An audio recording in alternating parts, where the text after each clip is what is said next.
मैं एक एयरपोर्ट पे गया माननीय चेयरमैन जी, तो मुझे एक आदमी आया, उसने गुलदस्ता दिया, मेरा स्वागत किया, अभिनंदन है आपका। मैंने कहा भैया आप कौन हो, मेरा अभिनंदन क्यों कर रहे? बोले जी हम अडानी जी की तरफ से आपका स्वागत कर रहे। मैंने कहा भैया आप मेरा स्वागत क्यों कर रहे हो? बोले जी अब ये एयरपोर्ट हमारा है, अब हमें इसके मालिक है, 50 साल के लिए हमने ले लिया है। तो मैंने कहा यार चलो ठीक है, आपने ले लिया, आपका धन्यवाद। मैं जहाज में चला गया, जहाज में गया, वहां फिर मुझे बुक्के मिला। वो कहते जी आपका स्वागत है, हम कंपनी की तरफ से कर रहे। मैंने कहा यार इंडियन एयरलाइन का जहाज है, आप क्या कर रहे हो, आप कौन हो? बोले जी ये जहाज अब हमारी कंपनी का है, ये मोदी जी ने हमें बेच दिया है। तो मैं पूछना चाहता हूं कि क्या क्या बेचोगे, कितना बेचोगे देश को? मैं 7 एयरपोर्ट पे गया, मैं 7 एयरपोर्ट पे गया, जिनमें लखनऊ, अहमदाबाद, मैंगलोर, जयपुर, गुवाहाटी, त्रिवेंद्रम, मुंबई, ये 7 के 7 एयरपोर्ट अडानी जी की है। 50 साल के लिए उनको दे दिए गए हैं, उनका जो पुत्र है उसकी शादी में गिफ्ट कर दिए गए हैं, और हजारों करोड़ रुपए शादी पे लगा। मेरे लड़के की शादी गुरुद्वारा में हुई।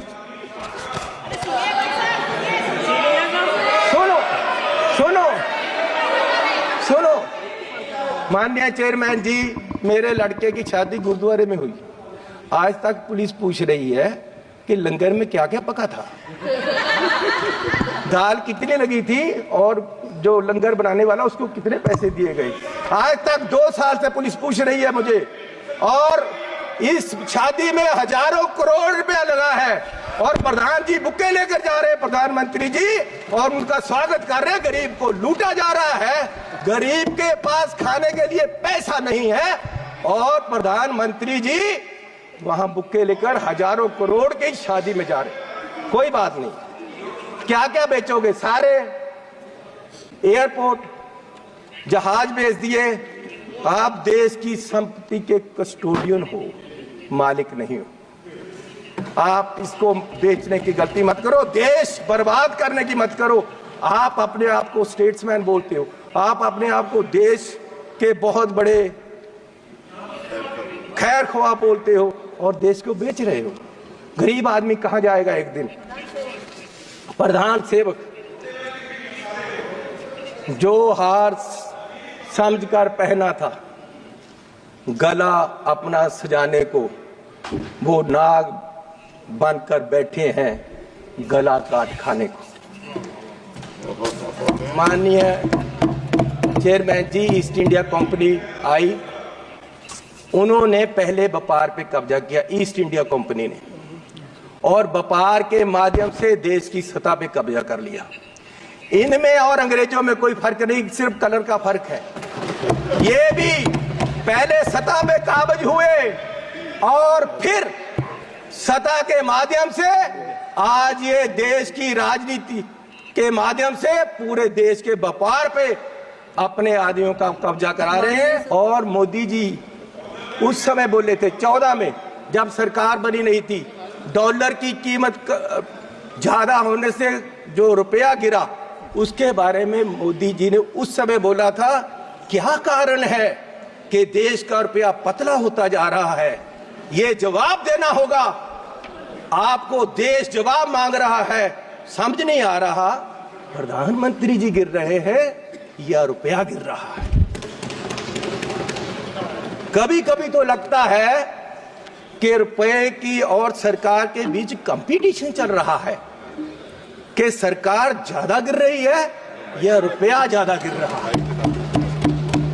और मोदी जी ने कहा था जिस देश का रुपया कमजोर होता है, उस देश की सरकार कमजोर होती है, उस देश का प्रधानमंत्री कमजोर होता है।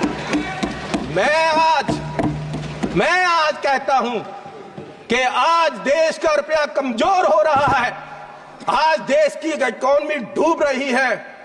क्या देश का रुपया कमजोर हो रहा है या प्रधानमंत्री जी कमजोर हो गए हैं या देश की सरकार कमजोर हो रही है। दूसरा, पेट्रोल की कीमतें, इन्होंने कहा, प्रधानमंत्री जी ने 2014 में कि पेट्रोल की कीमतें बढ़ रही हैं और मनमोहन सिंह जी को कोई फर्क नहीं पड़ रहा, देश डूब रहा है। तो पिछले 10 सालों में पेट्रोल की कीमतें 23 रुपये बढ़ गई हैं। पिछले 10 सालों में पेट्रोल की कीमत, डीजल की कीमतें 35 रुपये बढ़ गई हैं, जबकि पिछले जो मनमोहन सिंह का समय था उससे क्रूड ऑयल की कीमत $20 प्रति बैरल कम हो गई है।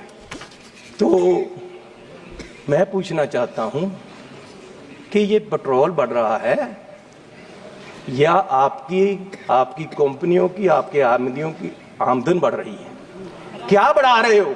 किसको दे रहे हो देश का पैसा? कहां जा रहा है पैसा? गरीब लूटा जा रहा है। माननीय चेयरमैन जी, आप गाड़ी फुल कराने जाओ, 50 लीटर तेल डलवाओ, 2000 रुपया सरकार को चला जाता है। 4 रुपये प्रति किलोमीटर हर व्यक्ति देश का गरीब सरकार को देता है चलने का। 1 किलोमीटर चलो 4 रुपये सरकार को गए, और सरकार 14 लाख करोड़ के घाटे में बैठी है। और फिर ये कहते हैं जी बजट में बहुत कुछ मिला।